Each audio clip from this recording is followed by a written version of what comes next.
नमस्कार, स्वागत है आपका फर्स्ट इंडिया पर। मैं हूं आपके साथ ज्योति पुष्पेंद्र सिंह। बड़ी खबर, भाजपा में शामिल हो सकते हैं जितिन प्रसाद। अमित शाह के घर पहुंचे हैं जितिन प्रसाद और दोपहर 1 बजे शामिल हो सकते हैं। तो जिस तरह से लगातार कयास लगाए जा रहे थे कि वो कौन सा नाम है जो आज भाजपा में शामिल हो सकता है, वो तस्वीर अब साफ हो चुकी है। तो जितिन प्रसाद ही वो नाम है जो भाजपा में शामिल होने वाले हैं। दोपहर 1 बजे शामिल होंगे जितिन प्रसाद और अमित शाह के घर पहुंचे हैं उनसे मिलने के लिए। दोपहर 1 बजे वो भाजपा को ज्वाइन करेंगे, औपचारिकताएं पूरी करेंगे। तो बड़ी खबर आपको बता रहा है, जिस तरह से कयास लगाए जा रहे थे और कयास क्रिएट करने की कोशिश भी की जा रही थी कि कांग्रेस का कोई एक दिग्गज नेता भाजपा आज ज्वाइन करेगा, वो अब तस्वीर साफ हो चुकी है। वो नाम आखिर कौन है, ये साफ हो चुका है। अमित शाह के घर पहुंचे हैं जितिन प्रसाद। अब ये तस्वीर साफ हुई कि आखिर कौन सा वो दिग्गज नेता है, कौन सा वो नाम है जो भाजपा ज्वाइन करने वाले थे। तो जितिन प्रसाद ही वो नाम है जो भाजपा को आज औपचारिकताओं के साथ ज्वाइन करेंगे। अमित शाह के घर पहुंचे हैं जितिन प्रसाद, ये तस्वीर आपके सामने दिखा रहे हैं। अमित शाह के घर पहुंचे हैं, उनसे मुलाकात करेंगे और दोपहर 1 बजे वो भाजपा को ज्वाइन करेंगे। भाजपा मुख्यालय में वो भाजपा के दिग्गज नेताओं के मौजूदगी में आज भाजपा को ज्वाइन करेंगे। तो जितिन प्रसाद को जानिए, 2009 में धरोहर से लोकसभा चुनाव लड़ा। 2009 से 2011 तक सड़क परिवहन एवं राजमार्ग राज्य मंत्री भी रहे और 2011 से 2012 तक पेट्रोलियम एवं प्राकृतिक गैस राज्य मंत्री भी रहे। 2012 से 2014 तक मानव संसाधन मंत्री भी रहे हैं और शाहजहांपुर, लखीमपुर, सीतापुर में बेहद लोकप्रिय नेताओं के नाम में उनका नाम भी शुमार है। पिता जितेंद्र प्रसाद थे, राजीव गांधी के बेहद करीबी माने जाते थे और जितिन प्रसाद ने प्रारंभिक शिक्षा देहरादून के स्कूल से की है। दिल्ली विश्वविद्यालय से बीकॉम उन्होंने किया है। अंतर्राष्ट्रीय प्रबंधन संस्थान दिल्ली से एमबीए उन्होंने किया। जितिन प्रसाद 2001 में भारतीय युवा कांग्रेस में सचिव बने थे। 2001 में वो सचिव बने युवा कांग्रेस के। और हमारे साथ दिल्ली से न्यूज एडिटर और सहयोगी आदित्य नागर जुड़ चुकी है। आदित्य, सुबह जिस तरह से हम बात कर रहे थे, जो कयास लग रहे थे, अब उस पर मोहर लग चुकी है, नाम साफ हो चुका है और जितिन प्रसाद वही नाम है जो उन G23 नेताओं में भी शामिल है जिन्होंने पत्र लिखा था कांग्रेस के आला नेताओं को, कांग्रेस के आला कमान को नाराजगी जाहिर की थी। देखिए, आज भारतीय जनता पार्टी की बात न करके कांग्रेस की बात करनी चाहिए कि कांग्रेस कभी भी जो होने वाली चीज होती है उसे रोकती नहीं है।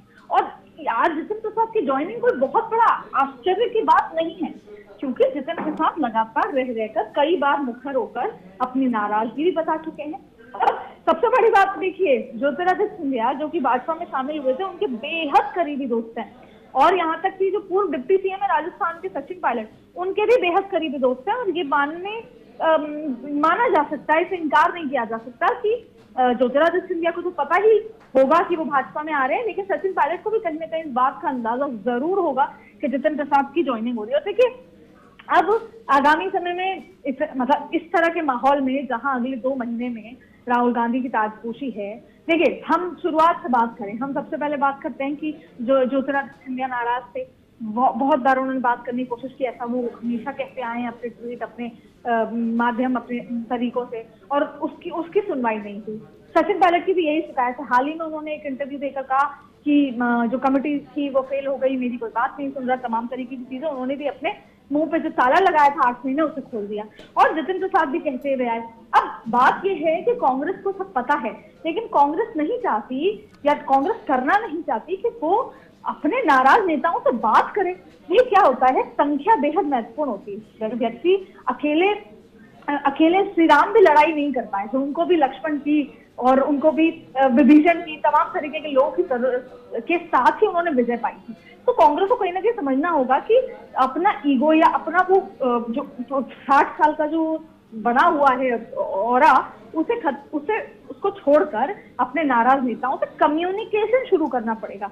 जितिन प्रसाद की ज्वाइनिंग बहुत एक्सपेक्टेड थी। जब ये हुआ कि जितिन प्रसाद जा सकते हैं, जब ये हुआ कि बीजेपी में कौन नेता शामिल हो सकता है कांग्रेस के, जितिन प्रसाद का नाम हमेशा सबसे आगे रहा है।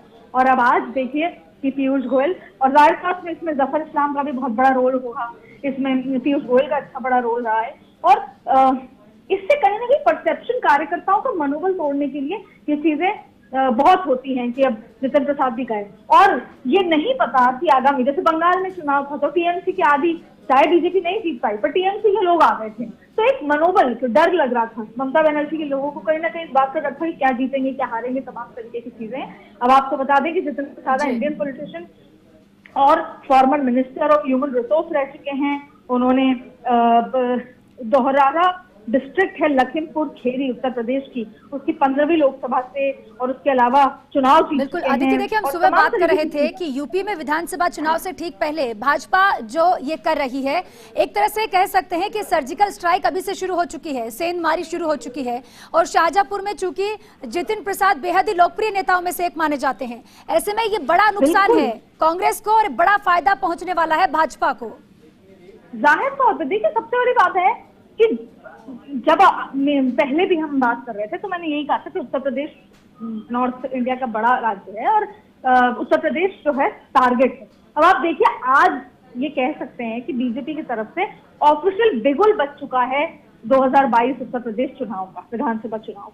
अब देखिए क्या हो रहा है कि सपा बीजेपी दोनों आमने सामने हैं और कांग्रेस भी है। कांग्रेस क्या चाहती है? अगर कांग्रेस को और प्रियंका गांधी सब कुछ छोड़ के पूरी तरीके से उत्तर प्रदेश में लगी हुई हैं, तो ऐसे में उनको ये समझना चाहिए था कि उनके कौन कौन से ऐसे लोग हैं जो उनसे नाराज हैं और छिटक के जा सकते हैं।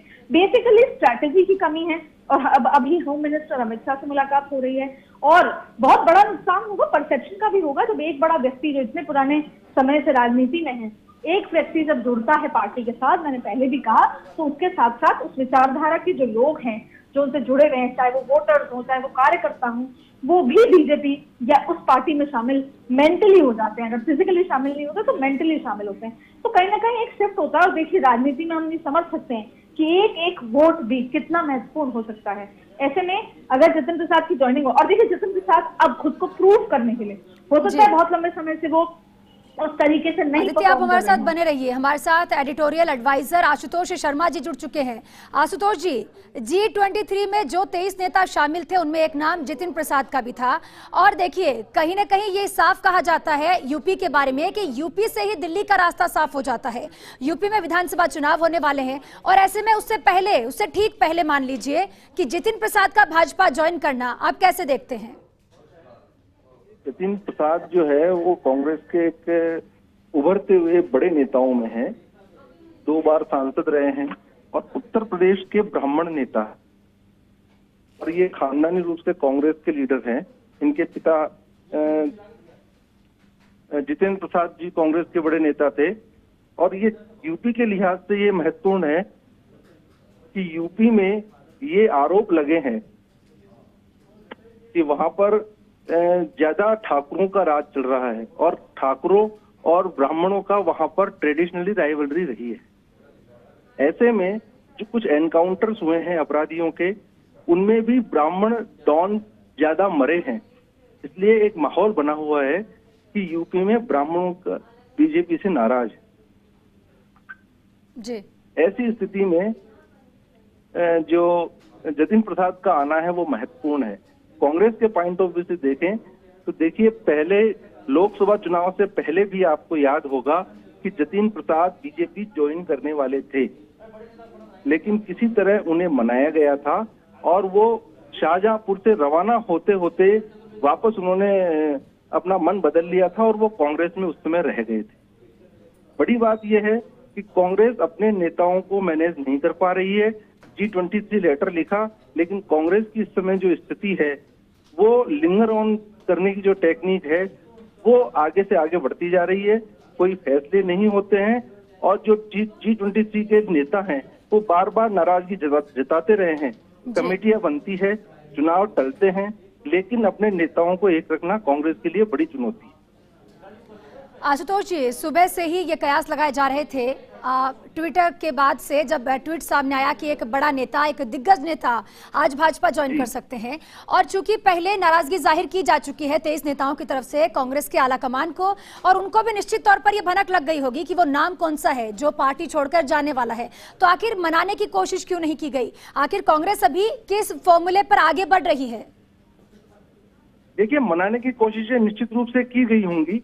पिछली बार जितिन प्रसाद को मना लिया गया था, लेकिन जितिन प्रसाद ये जानते हैं कि उत्तर प्रदेश में कांग्रेस कोई एंटिटी नहीं है। भले ही प्रियंका गांधी वहां पर महासचिव के रूप में पार्टी को आगे बढ़ाने का काम कर रही है, लेकिन ग्राउंड पर जो काम होना चाहिए, संगठन जो बनना चाहिए, उस दिशा में कोई बहुत बड़ा काम नहीं हुआ है। केवल ट्वीट करके और रोज नए मुद्दे उठाकर निश्चित रूप से सोशल मीडिया पर बीजेपी का विरोध करने में प्रियंका गांधी काफी आगे हैं, लेकिन ग्राउंड रियलिटी देखें तो वहां पर संगठन को दुरुस्त करने के लिए पिछले 5 साल में और अभी लोकसभा चुनाव के बाद में कोई बहुत बड़ा काम नहीं हुआ है। ऐसे में जतिन प्रसाद को मनाने की कोशिश निश्चित रूप से कांग्रेस ने की होगी, लेकिन जो क्राइसिस मैनेजर कांग्रेस के हैं वो भी अब अपने नेताओं को इस बारे में कोई जवाब देने की स्थिति में शायद नहीं होंगे कि क्या उनका आगे कांग्रेस में भविष्य रहेगा। अब विधानसभा चुनाव होंगे। जी बिल्कुल, तो ये बड़ी खबर, आप बने रहिए हमारे साथ। ये बड़ी खबर आपको बता रहे हैं, दोपहर 1 बजे जतिन प्रसाद पार्टी भाजपा को ज्वाइन कर सकते हैं।